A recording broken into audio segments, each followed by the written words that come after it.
Plastic ઉપર ડભોઈ નગરપાલિકાની મોટી કાર્યવાહી। ચાલુ માસથી કડક અમલવારી અંગે પાલિકાએ નગરમાં રિક્ષા ફેરવી તેમજ વિવિધ માધ્યમોથી નાના મોટા વેપારીઓને વાકેફ કર્યા હતા। પર્યાવરણીય સ્વાસ્થ્ય પર ગંભીર અસર પહોંચાડતા પ્લાસ્ટિકના ઉપયોગને ટાળવા હોલસેલર તથા રિટેલર અને છૂટક ધંધો કરતા વેપારીઓને ડભોઈ નગરપાલિકાએ આપી હતી સૂચના।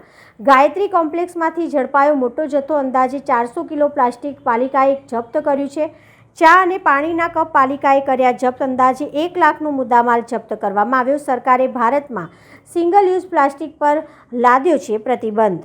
ડભોઈને સ્વચ્છ બનાવવા જઈ રહ્યા હોય ત્યારે પ્લાસ્ટિક અને થર્મોકોલમાં બેન વિશેની જાહેરાત સમગ્ર સભામાં કરવામાં આવી હતી ને એના માટે મહિનાની છૂટછાટ દરેક વેપારીઓને આપી હતી, જેના અનુસંધાને આજે મહિનો પતતા આજે 6 તારીખે એટલે કે 6/8/2024 ના રોજ મારા કર્મચારીઓએ કામગીરી ચાલુ કરી હતી, જેમાં ભદ્રલોકમાં કિરણભાઈના દુકાન છે પ્રોવિઝન સ્ટોર, ત્યાંથી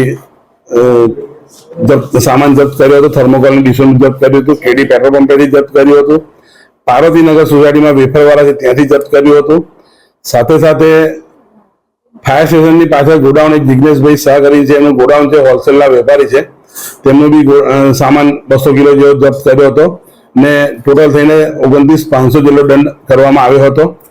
આથી દરેક નગરના વેપારી, નાના મોટા વેપારીઓને, લારી ગલ્લાવાળાને જણાવવાનું કે નગરપાલિકા આ કાયદો સ્ટ્રિક્ટ કરી રહી છે, ત્યારે કોઈ નાનો વેપારી દંડાય ના, એની તકેદારી રાખશો અને આ સંપૂર્ણ બંધ કરવામાં કોઈ ભલામણનો દોર ના કરતા મહેરબાની કરજો કે ડભોઈને સ્વચ્છ બનાવવું હોય તો આ મારા ઉપર કડક પગલાં લેવા પડે, જરૂરી છે। તમને મહિનાનો સમય આપ્યો છતાં પણ ના તમે ચાલુ રાખશો તો દંડની જોગવાઈ અવશ્ય કરવી પડશે।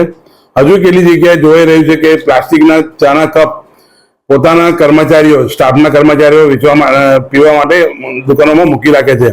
હું કર્મચારીને સ્પષ્ટ સૂચના આપી છે કે દુકાનની અંદર જઈને ચેકિંગ કરો ને હોય તેમને દંડ આપો।